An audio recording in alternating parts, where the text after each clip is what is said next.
하나님 말씀 함께 보겠습니다. 창세기 29장 20절의 말씀입니다.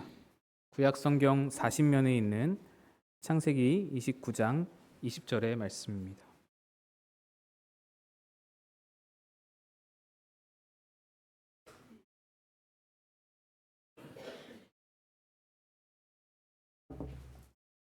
창세기 29장 20절 구약 40면에 있습니다. 합독하여 읽겠습니다. 시작. 야곱이 라헬을 위하여 7년 동안 라반을 섬겼으나 사랑하는 까닭에 7년을 며칠같이 여겼더라. 아멘. 기도하겠습니다. 하나님, 우리 마곡 꿈꾸는 교회를 세우시고 7년을 한결같이 주의 신실하심으로 이끌어 오신 은혜에 감사를 드립니다. 지난 7년을 돌아보며 감사와 감격으로 주의 말씀을 듣사오니 주의 말씀을 깨달을 지혜와 은혜로 그 말씀 받을 마음 허락하여 주옵소서. 주의 은혜만을 바라옵고 예수님 이름으로 기도합니다. 아멘. 할렐루야. 우리 앞뒤좌우로 인사하겠습니다. 7주년 축하합니다. 네, 7년이 되었습니다. 성경에서 7년이라는 기간은 뜻깊은 의미를 가지고 있는 기간으로 생각되어 그렇게 지키는 그런 절기 기간입니다. 구약 레위기 25장에 보시면 7년째 되는 해는 안식년으로 지키라 라고 되어 있습니다. 그리고 이 안식년의 규례는 파종과 경작을 그치는 것으로 되어 있습니다. 하나님은 매 7년마다 이렇게 말씀 보시다시피 파종과 경작을 하지 말라고 하셨습니다. 그리고 이를 땅의 안식년이라고 말씀하십니다. 그래서 우리는 이것을 쉽게 해석해서 땅을 쉬게 하시는 거구나, 땅도 쉼이 필요하구나 라고 그렇게 안식년을 두셨다고 생각하게 됩니다. 하지만 이는 그런 얘기가 아닙니다. 물론 땅의 안식도 필요하겠지만 그걸 훨씬 더 넘어서는 의미를 가지고 있습니다. 사실 7년마다 열리는 이 안식년에는 파종과 경작을 그치는 것뿐만 아니라 채무를 탕감하고 종을 풀어주는 것까지도 다 포함된 그런 규례를 가지고 있습니다. 신명기 15장 보시면 매 7년 끝에는 면제하라. 면제의 규례는 이러하니라. 그의 이웃에게 꾸어준 모든 채주는 그것을 면제하고 그의 이웃에게나 그 형제에게 독촉하지 말지니 이는 여호와를 위하여 면제를 선포하였습니다. 출애굽기 21장에는 네가 히브리 종을 사면 그는 6해 동안을 섬길 것이요 7째 해에는 몸값을 물지 않고 나가 자유인이 될 것이다. 이렇게 말씀합니다. 사실 채무 탕감, 노예 해방은 사실 같은 말이기도 합니다. 히브리인이 같은 동족인 히브리인에게 종살이를 하게 된다라는 것은 채무 변제를 못해서 일 경우만 해당이 됩니다. 그렇지 않고서는 종될 일이 없습니다. 동족이기 때문에. 그래서 채무를 탕감하라, 노예를 해방하라라는 말을 사실상 같은 말입니다. 그런데 여러분 당장에 의문이 드시죠? 7년마다 이렇게 해서 누가 살아납니까? 누가 어떻게 살겠습니까? 7년마다 채무를 탕감해주면 아무도 빚을 갚으려고 하지 않습니다. 7년만 버티면 되는데 누가 빚을 갚겠어요? 7년 그 기한 내에 내가 갚기로 한 기한 내에 빚을 다 갚지 못하면 종이 됩니다. 이제 몸으로 대신 일하는 것으로 대신 값을 치러야 되는데 팔려가도 괜찮습니다. 안식년이 다가오는데요. 7년만 버티면 됩니다. 안식년이면 몸값을 지불하지 않고 나가 자유인이 될 것이다 라고 성경이 말하는데 누가 빚을 갚으려고 하겠습니까? 게다가 파종과 경작을 하지 않으면 한 해 수입이 없습니다. 빚도 탕감해주고 노예도 해방해주고 경작도 하지 않고 도대체 어떻게 살라고 이렇게 무모한 계명을 주시는가? 그것도 7년마다 이거를 지키라 하시는가? 그래서 우리는 그런 생각이 듭니다. 하나님은 다른 분야에 대해서는 전지전능하시고 훌륭하신 하나님이신데 경제 분야에 대해서만큼은 우리보다 뭔가를 좀 잘 모르신다. 인간 세상을 잘 모르신다. 그렇지 않습니까? 오늘날 정치인 중에 누가 이런 정책을 펼친다고 생각해 보세요. 공산당도 이렇게는 안 하겠다. 당장의 소리가 나오지 않겠습니까? 다른 건 몰라도 내가 당신보다 경제는 다 잘 알겠다. 내가 당신보다 경제는 더 잘하겠다. 끌어내리지 않겠습니까? 그러면 하나님께로부터 이 규례를 직접 받았던 이스라엘 백성은 어땠을까요? 우리와 별 다르지 않은 반응이었습니다. 하나님이 인간 사회를 너무 모르신다. 이상적으로만 보신다. 하나님은 경제를 모르신다. 경제에 대해서만큼은 우리가 직접 다루는 게 맞겠다. 하나님께 맡겨둬서는 경제가 박살나겠다. 그래서 이 계명들을 철저히 무시했습니다. 지키지 않았습니다. 거들떠도 보지 않았습니다. 그 근거가 성경에 곳곳에 나오는데 바벨론 포로 생활 70년이 가장 대표적인 증거입니다. 레위기 26장에 보시면 이렇게 나와 있습니다. 너희가 원수의 땅에 살 동안에 너희의 본토가 황무할 것이므로 땅이 안식을 누릴 것이라. 그때 땅이 안식을 누리리니 너희가 그 땅에 거주하는 동안 너희가 안식할 때에 땅은 쉬지 못하였으나 그 땅이 황무할 동안에는 쉬게 되리라. 그동안 너희가 경제 논리에 빠져서 파종과 경작을 쉬지 않았기 때문에 너희는 이제 바벨론에 70년 동안 포로가 되어 끌려가서 이제야 이 땅이 70년 동안 안식을 누리리라. 이 말씀을 하는 겁니다. 내가 강제적으로 이 안식년을 집행하리라 하는 것이죠. 파종과 경작만이 아니라 채무 탕감 노예 해방도 마찬가지로 행하십니다. 예레미야 34장입니다. 그러므로 여호와께서 이와 같이 말씀하시니라. 너희가 나에게 순종하지 아니하고 각기 형제와 이웃에게 자유를 선포한 것을 실행하지 아니하였은즉 내가 너희를 대적하여 칼과 전염병과 기근에게 자유를 주리라. 여호와의 말씀이니라. 내가 너희를 세계 여러 나라 가운데에 흩어지게 할 것이다. 1000년 넘는 세월 동안의 안식년을 지키지 않았던 것에 대해서 하나님이 강제적으로 안식년을 집행하여서 땅의 안식과 채무 탕감과 노예 해방을 내가 강제적으로 시행하겠다라는 겁니다. 너희를 흩어서 어쩔 수 없이 채무를 탕감할 수밖에 없게, 노예를 해방할 수밖에 없도록 만들겠다. 그러니까 이 말씀은 하나님이 이 규례를 대강 넘기지 않으신다라는 말입니다. 이 규례를 너희가 생각하듯이 하찮게 여기지 않는다. 나는 대강 이 계명을 너희에게 준 것이 아니다라는 말씀입니다. 여기에 굉장히 큰 의미가 담겨 있다. 너희들 이거 무시하면 안 된다라는 말씀이죠. 그러면 하나님은 어찌 이렇게 무리한 요구를 7년마다 행하도록 규례를 주시고는 그걸 지키지 않으면 그렇게 나라를 망하게 하고 또 바벨론 포로 생활 70년이라는 가혹한 벌을 내리시고 어떻게 이렇게까지 이것을 심각하게 여기시고 이렇게 가혹하게 대하시고 이렇게 규례를 엄격하게 주시는가? 이렇게 생각하게 되면 하나님이 대단히 독선적이고 강압적인 분으로 느껴지게 되는데 하지만 그것은 우리의 오해입니다. 하나님이 경제 논리를 모르셔서 경제에 대해서 순박하셔서 그런 무모해 보이기까지 하는 요구를 우리에게 주신 것이 아닙니다. 오히려 이 규례들은 너희들 경제의 논리를 넘어서 나에게 나아오라 라는 요구입니다. 경제의 논리에 빠져 있지 말고 경제 논리만 앞세우지 말고 그것을 넘어서 나에게 와라. 나를 향한 신뢰를 그걸 넘어서까지 보이라 라는 말씀입니다. 우리 잘 아는 말씀이 있죠. 신명기 8장 3절입니다. 너를 낮추시며 너를 줄이게 하시며 또 너도 알지 못하며 내 조상들도 알지 못하던 만나를 너에게 먹이신 것은 사람이 떡으로만 사는 것이 아니요 여호와의 입에서 나오는 모든 말씀으로 사는 줄을 내가 알게 하려 하심이라. 이 말씀의 의미가 곧 안식년 규례의 핵심적인 요지입니다. 이 말씀은 만나와 관련하여서 주신 말씀인데 여기서 떡으로만 사는 것 아니요 라고 할 때 산다라는 의미는 생명, 인생 이것을 의미합니다.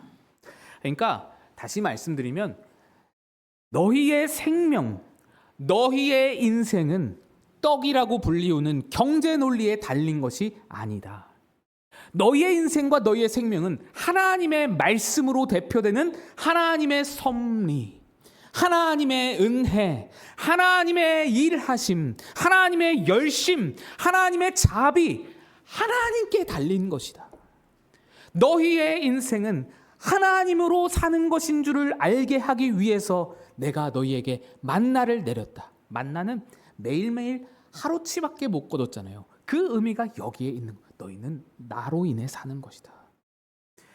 그 말씀을 만나를 주시면서 하신 겁니다.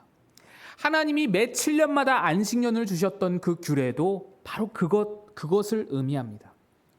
너희의 진짜 주인이 누구이며 너희를 진짜로 먹여 살리는 분이 누구인지를 보라는 것입니다. 한 해 동안 경작하지 않으면서 하나님이 너희를 어떻게 채우시는지, 너희가 경작하지 않아도 어떻게 죽지 않고 살게 되는지를 깨우쳐라. 이 기간을 통해 보아라 라는 의미로 안식년을 주셨던 겁니다. 우리는 흔히 목사님들 안식년 하신대 라고 하면 안식년 하면 쉬는 걸로만 생각하는데, 안식년의 목적은 쉬는 데 있는 것이 아닙니다. 내 인생을 쥐고 계신 분이 누구인가를 깨달으라 라는 겁니다. 그걸 위해 안식년을 주신 겁니다. 너의 주체가 누구이냐? 너의 인생이 경제에 달렸냐? 나에게 달렸냐? 그걸 다시 한번 상기하라.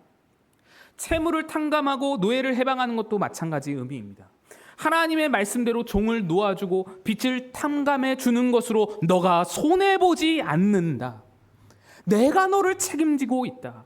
하나님보다 경제 논리를 앞세워서 그렇게 살아가지 말아라. 너는 내 자녀이지 않느냐?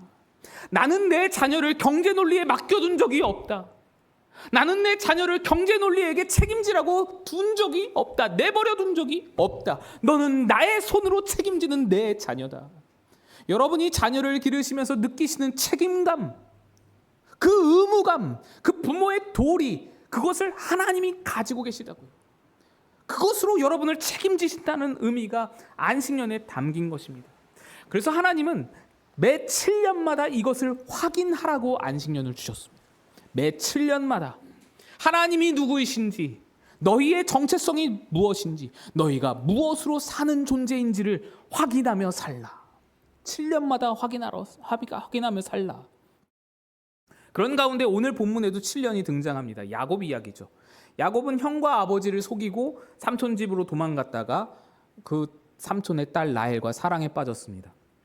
당시 결혼하려면 이 신부 값을 지불해야 하기 때문에 근데 야곱은 빈털터리로 도망 나왔으니까 아무것도 없어서 이제 7년 동안 일하기로 하고 공짜로 품삯 없이 일하기로 약속을 하고 7년 뒤에 라헬을 받기로 약속을 하죠.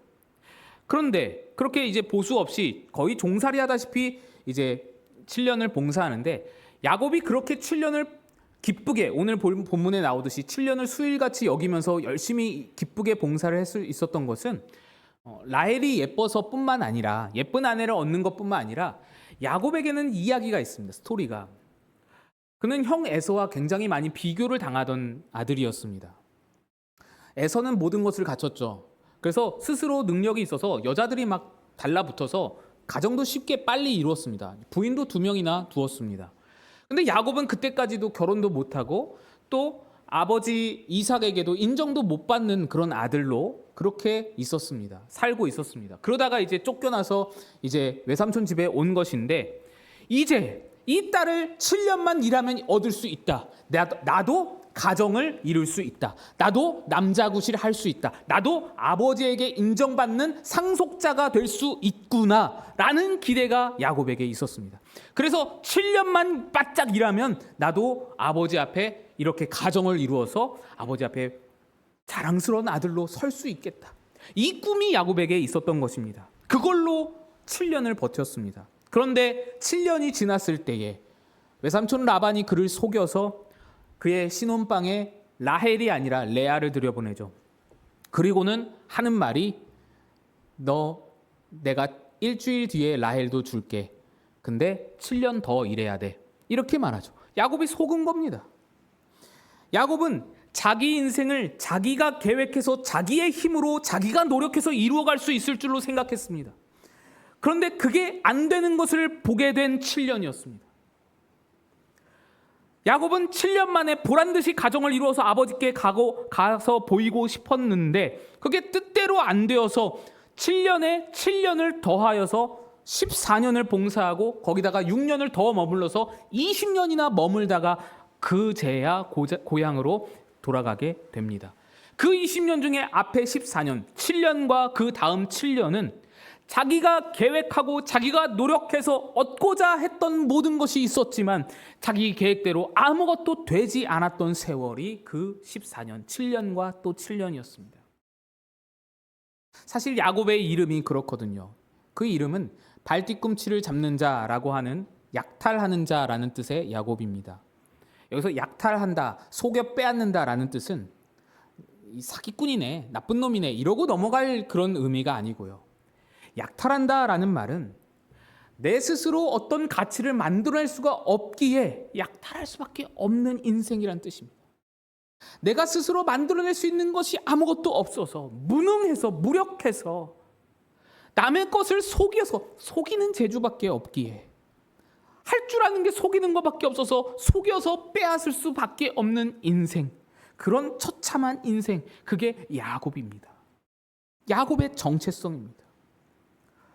그래서 형을 속이고 아버지를 속였습니다. 그 속임의 결과로 모든 것을 잃어버리고 도망쳐서 외삼촌 라반의 집에 숨어 들어가 있었는데, 여기서는 내가 그래 이제 더 이상 속이지 말자, 열심히 살아보자 하고 7년을 열심히 봉사했는데, 그 7년 불성실하게 하지 않았습니다. 열심히 했습니다.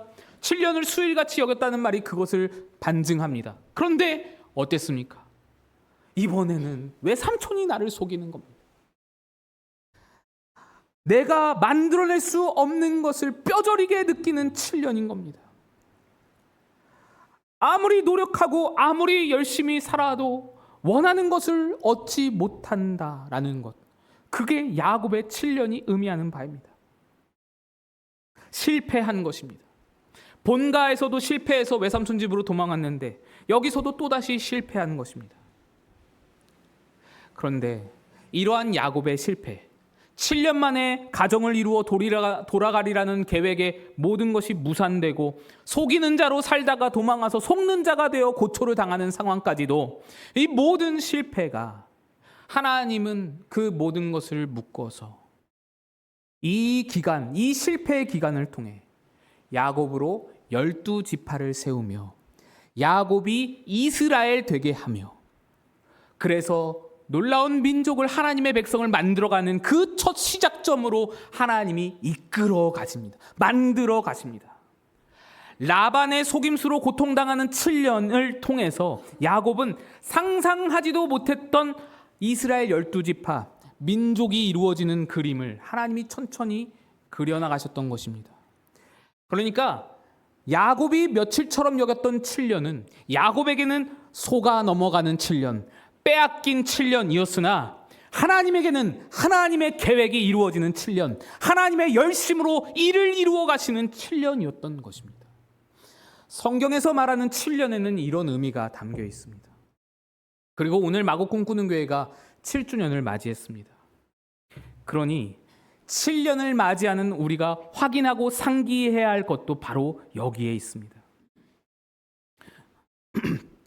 언젠가 어떤 교우분이 이런 말을 저에게 했습니다. 목사님, 저는 우리 교회를 하나님이 세우셨다고 믿기 때문에 어떤 것에도 걱정하지 않습니다. 임대료가 올라도 괜찮고, 임대료가 너무 올라서 우리가 쫓겨나서 길바닥에서 예배를 드려도 괜찮다고 생각합니다. 장로님이 몇 분 떠나가셔도 괜찮고, 심지어 이승현 목사님이 떠나가셔도 괜찮다고 생각합니다. 라고 제 면전에서 말씀을 하십니다. 제가 좀 서운할 뻔했는데, 근데 저는 그 얘기를 들으면서 그래, 바로 이러한 이해가 교회에 대한 올바른 이해구나라고 생각했습니다. 그분이야말로 교회가 뭔지, 하나님이 누구이신지, 하나님이 교회를 어떻게 붙들어 가시는지를 아시는 분입니다. 우리 모두가 이런 고백, 이런 이해 위에 교회를 세울 수 있어야 합니다. 오늘 김재국 장로님이 은퇴하시는데, 김재국 장로님의 은퇴에 꽤 상징적인 의미가 담겨 있습니다. 우리 처음 시작할 때 시무 장로님 5분이 우리를 이끌어서 우리가 시작하게 됐습니다. 그 5 장로님 중에 마지막 이제 은퇴가 김재국 장로님의 은퇴입니다. 그러니까 오늘 장로님 은퇴하시면 어떻게 보면 세대가 교체되는 의미가 있습니다. 더 이상 이전 교회의 당회를 경험하신 분이 우리 당회에 없습니다. 그러다 보니 우려와 염려가 있을 수 있습니다. 마치 성경에 나오는 여호수아를 알지 못하는 세대가 일어나서 사사기의 그 실패를 경험하듯이 우려와 염려가 여호수아를 알지 못하는 세대에게 향해질 수 있습니다. 그런데 그것마저도 내려놓아야 할 염려입니다. 사사기는 여호수아를 알지 못하는 자들이 일어나서 그렇게 실패했는데, 분명 사사기는 실패한 시대인데, 왕이 없으므로 자기 소견에 오른 대로 행하였던 그런 시대인데, 그러나 성경을 보시면 성경은 사사기로 끝나지 않습니다. 하나님이 그 역사를 사사기를 통과하여 어디로 이끄시는가를 우리는 볼 수 있어야 합니다. 사사기 시대에 사람들이 자기 소견에 오른 대로 행하여서 엘리멜렉과 나오미가 자기의 소견대로 오른 대로 그렇게 모압으로 향합니다. 그런데 거기에서 룻이 등장하고 또 거기에서 다윗이 준비됩니다. 사사기의 실패가 아니라면 룻이 등장할 수 없고 다윗이 준비될 수 없는 겁니다. 하나님의 일하심입니다. 하나님은 인간이 사사기같이 처박혀버려도, 인간이 사사기같이 그 흑역사를 써내려갈지라도 거기 안에서 다윗을 준비하시는, 만들어내시는 하나님이십니다. 우리의 7주년은 이걸 알아보는 절기가 되어야 합니다. 우리가 7년 동안 어떤 좋은 것을 누린 것이 있다고, 감사하다고, 영광 돌린다고 생각이 된다면 그것은 다 우리가 만들어낸 것 아닙니다. 우리는 야곱일 뿐입니다. 다른 것에서 빼앗아서 채울 수밖에 없는 인생이 우리입니다. 그래서 사람을 높이고 사람을 칭찬하지 않습니다. 마찬가지로 7년 속에 어떤 불만스럽고 원망스러운 일이 있다고 하더라도 그것으로 사람을 탓하지 않습니다. 사람을 원망하지도 않습니다. 하나님의 계획 속에 있는 것입니다. 하나님의 일하심이 이루어지는 과정입니다. 7주년은 매 7년마다 그것을 기억하고 상기하고 바라보라는 그런 해입니다. 이 교회는 하나님이 세우셨으니 하나님이 책임지십니다. 하나님이 시작하셨으니 하나님이 그 일을 완성하실 때까지 하나님이 붙들고 가실 것입니다. 오늘 은퇴하시는 분들의 인생도 마찬가지입니다. 지금까지 하나님이 여러분을 이끌어 오셨고 앞으로도 하나님이 붙들어 가실 겁니다. 여러분은 직분을 내려놓는 것이지 성도의 삶을 내려놓는 것 아닙니다. 하나님이 내 삶을 통해 일하시는 그 일하심에 대한 이해가 없으면 성도의 삶이 깊어질 수가 없습니다. 오늘 7주년에 우리 가진 모든 염려, 의심, 불안, 모든 기대, 소망, 희망 이런 것까지도 다 주님께 맡겨드리고 우리를 위해, 우리 교회를 위해 친히 일하시는 하나님을 신뢰함으로 참 감사와 참 안식과 참 은혜가 넘치시는 그런 우리 마곡 꿈꾸는 교회 다 되시기를 주님의 이름으로 축복드립니다.